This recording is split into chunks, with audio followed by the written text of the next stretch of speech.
اعوذ باللہ من الشیطان الرجیم بسم اللہ الرحمن الرحیم۔ وائس ڈیلی کے تمام دیکھنے اور سننے والوں کو آج کی ویڈیو میں خوش آمدید کہتے ہیں، اور آج ہم نے آپ کو ایک ایسے گھر کی سیر کروانی ہے، کچھ ایسے بابرکت مناظر دکھانے ہیں اس گھر کے جو کائنات کے سب سے افضل بشر رسول اللہ صلی اللہ علیہ وآلہ وسلم کا مسکن تھا۔ یہ ہمارے پیارے آقا حضرت محمد صلی اللہ علیہ وآلہ وسلم کے گھر کا وہ ماڈل ہے جو کچھ عرصہ قبل سعودی حکومت نے احادیث اور مختلف روایات کو مد نظر رکھتے ہوئے ترتیب دیا تھا تاکہ عشاق رسول دنیا بھر سے یہاں پر آئیں اور دیکھیں کہ ہمارے آقا جو دو جہانوں کے سردار تھے وہ کس قدر سادہ زندگی بسر کیا کرتے تھے۔ چنانچہ ٹیم وائس ڈیلی نے بھی اپنا یہ فریضہ جانا کہ وہ لوگ جو وہاں پر نہیں جا سکتے، جنہیں ابھی تک یہاں کا بلاوا نہیں آیا، وہ یہیں پر بیٹھے اپنی اسکرین کے ذریعے اس مبارک گھر کا دیدار کریں، اس بابرکت گھر کی سیر کر لیں۔ لیکن اس مبارک سفر میں ہمارا ہم سفر بننے سے پہلے ایک یاد دہانی آپ کو کروانا چاہیں گے کہ آپ ریڈ بٹن پر کلک کر کے اور بیل آئیکن کو پریس کر کے وائس ڈیلی کے سبسکرائبر بننا مت بھولیے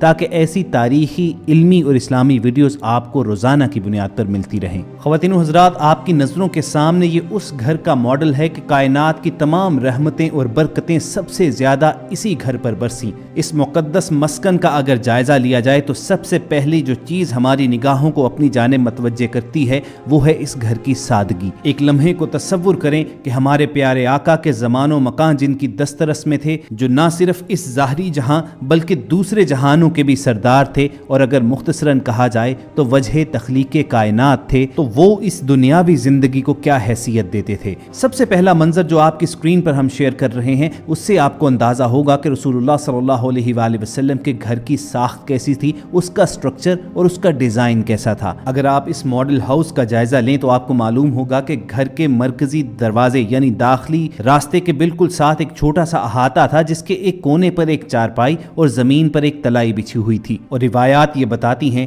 کہ یہی وہ بابرکت کونا تھا جہاں ہمارے پیارے آقا حضرت محمد صلی اللہ علیہ وآلہ وسلم واپس آنے کے بعد استراحت فرمایا کرتے تھے، یعنی آرام کرتے تھے۔ اسی احاطے کے دوسرے کونے پر کھانا پکانے کے برتن وغیرہ اور آٹا پیسنے کے آلات وغیرہ پڑے ہوتے تھے، اور اس کے کونے پر پانی کا ایک کچا گھڑا پڑا ہوتا تھا جس میں آپ کے غلام بیر غرس، بیر سقیہ اور مالک بن نظر کے کنویں سے آپ کے لیے ٹھنڈا میٹھا پانی لایا کرتے اور ان گھڑوں میں بھر دیتے۔ اور جب آپ صلی اللہ علیہ وآلہ وسلم کے لیے گھر میں پانی لایا جاتا تو اس کے بعد ایک مشکیزے میں ڈال کر اسے مزید ٹھنڈا کیا جاتا۔ گھر کے مرکزی داخلی دروازے کے ساتھ یہ جو احاطہ موجود ہے، آپ نے ایک چارپائی اور تلائی نما بستر بچھے ہوئے دیکھا تھا۔ اسی کونے میں بھی ایک آپ کو چمڑے کی بنی مشک بھی نظر آئے گی، یہی وہ مشک ہے کہ جس میں رسول اللہ صلی اللہ علیہ وآلہ وسلم کے پینے کا پانی رکھا جاتا تھا۔ اور خواتین و حضرات، اب بڑھتے ہیں گھر کے اندرونی حصے کی جانب۔ آپ کو احاطے میں ایک داخلی دروازہ بھی نظر آ رہا ہوگا، یہی وہ راستہ ہے کہ جس کے ذریعے رسول اللہ صلی اللہ علیہ وآلہ وسلم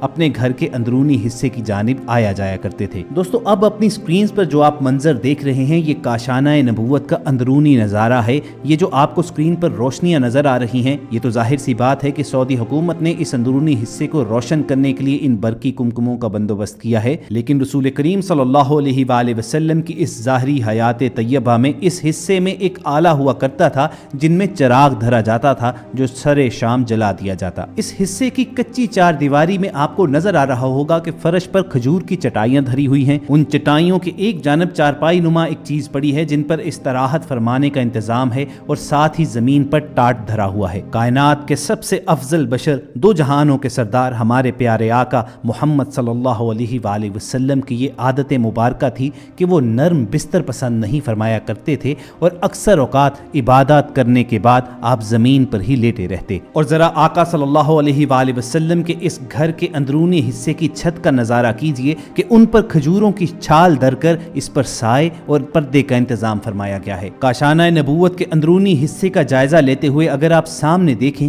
تو آپ کو دیوار کے ساتھ کھجور کی کچھ خشک شاخیں پڑی ہوئی نظر آئیں گی، اس کے ساتھ ہی اناج سٹور کرنے کا ایک چھوٹا سا برتن، اس کے ساتھ رسول پاک صلی اللہ علیہ وآلہ وسلم کا اس زمانے میں عصا دھرا ہوتا تھا، اور اس کے ساتھ ہی زمین پر وہ برتن پڑے ہیں جن پہ رسول اللہ صلی اللہ علیہ وآلہ وسلم اور ازواج مطہرات کھانا تناول فرمایا کرتے تھے۔ آپ صلی اللہ علیہ وآلہ وسلم کھانے میں انتہائی محتاط طریقہ اختیار کیا کرتے تھے۔ حضرت عبداللہ ابن عباس رضی اللہ تعالیٰ عنہ آپ صلی اللہ علیہ وآلہ وسلم کے طعام کی کیفیت کا تذکرہ اس طرح فرماتے کہ عموماً آپ جو کی روٹی اور سرکہ استعمال کیا کرتے۔ آپ صلی اللہ علیہ وآلہ وسلم یہ دعا بھی فرماتے تھے، اے اللہ آل محمد کے رزق کو بقدر زیست بنا، یعنی زندگی میں جتنا رزق درکار ہے بس اتنا ہی عطا فرما۔ اسی طرح جب آپ صلی اللہ علیہ وآلہ وسلم کے لیے پہاڑوں کو سونا بنانے کی پیشکش کی گئی تو آپ صلی اللہ علیہ وآلہ وسلم نے فرمایا، اے میرے رب میں تو یہ پسند کرتا ہوں کہ ایک دن پیٹ بھر کر کھاؤں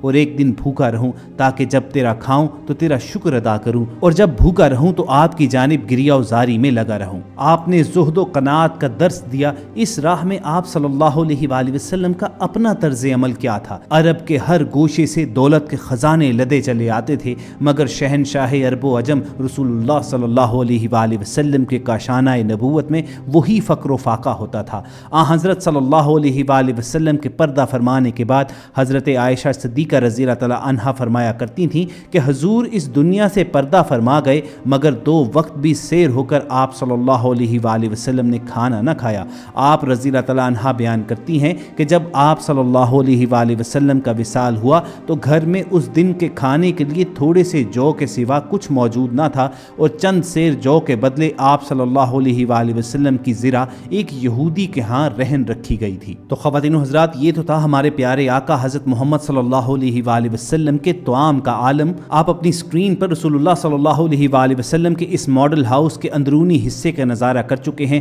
آپ نے بستر دیکھا کہ کتنا سادہ بچھونا تھا۔ رسول اللہ صلی اللہ علیہ وآلہ وسلم کے بچھونے کی کیفیت بیان کرتے ہوئے حضرت ابن مسعود رضی اللہ تعالیٰ عنہ کہتے ہیں کہ ایک دفعہ آپ صلی اللہ علیہ وآلہ وسلم نے ایسی چٹائی پر آرام کیا جس سے آپ کے جسم مبارک پر کچھ نشانات پڑ گئے۔ ابن مسعود سے رہا نہ گیا، وہ بول پڑے کہ اگر آپ صلی اللہ علیہ وآلہ وسلم اجازت دیں تو میں نرم چٹائی بچھا دوں؟ تو آپ صلی اللہ علیہ وآلہ وسلم نے فرمایا، میرے لیے دنیا کی کیا ضرورت؟ میری اور دنیا کی مثال اس مسافر کی طرح ہے جو گرما کے زمانے میں سفر کر رہا ہو اور تھوڑی دیر کے لیے درخت کے سائے میں آرام کیا اور چل دیا۔ اسی طرح کے الفاظ آپ صلی اللہ علیہ وآلہ وسلم سے اس وقت بھی روایت کیے گئے ہیں جب حضرت عائشہ صدیقہ رضی اللہ تعالی عنہا نے آپ صلی اللہ علیہ وآلہ وسلم کے لیے نرم بستر بچھا دیا تھا۔ آپ کے بستر کی کیفیت حضرت عائشہ رضی اللہ تعالی عنہا یوں بیان فرماتی ہیں کہ آپ صلی اللہ علیہ وآلہ وسلم کا بستر چمڑے کا تھا جس میں کھجور کے پتے بھر دیے جاتے تھے۔ آقا صلی اللہ علیہ وآلہ وسلم کی گھریلو زندگی کیسی تھی؟ گھر کی 4 دیواری کے اندر آپ کے معمولات کیا تھے اور دینی اور دنیاوی معاملات میں آپ نے کیسے توازن قائم کیا؟ اس کے متعلق بہت سی احادیث روایت ہوئی ہیں۔ انہی میں سے ایک روایت ہے کہ بعض صحابہ آپس میں گفتگو کر رہے تھے کہ رسول اللہ صلی اللہ علیہ وآلہ وسلم کی گھر سے باہر کی زندگی تو ہمارے سامنے ہے، لیکن گھر کی 4 دیواری کے اندر رسول اللہ صلی اللہ علیہ وآلہ وسلم کے معمولات ہمارے علم میں نہیں ہیں، چنانچہ ہمیں اس کے متعلق معلوم کرنا چاہیے، پھر اپنے گھروں میں اس کی پیروی کرنی چاہیے۔ اب رسول اللہ صلی اللہ علیہ وآلہ وسلم کے گھر کے اندر کی زندگی تو ازواج مطہرات ہی جانتی تھیں، اسی لیے وہی اس کے متعلق بہتر رہنمائی کر سکتی تھیں۔ چنانچہ ان اصحاب نے آپس میں مشورہ کیا کہ ازواج مطہرات کی خدمت میں جاتے ہیں اور جا کر اس بارے میں پوچھتے ہیں۔ چنانچہ یہ اصحاب گئے تو تمام ازواج مطہرات نے یہ بتایا کہ رسول اللہ صلی اللہ علیہ وآلہ وسلم کے گھر کے معمولات ویسے ہی تھے جیسے دوسرے لوگوں کے تھے۔ کھانے کا وقت ہوتا تو کھانا کھاتے، گھر کا کوئی کام کاج ہوتا تو وہ خود کر دیتے، گھر کی کسی چیز کی مرمت کرنی ہوتی تو خود کر دیتے،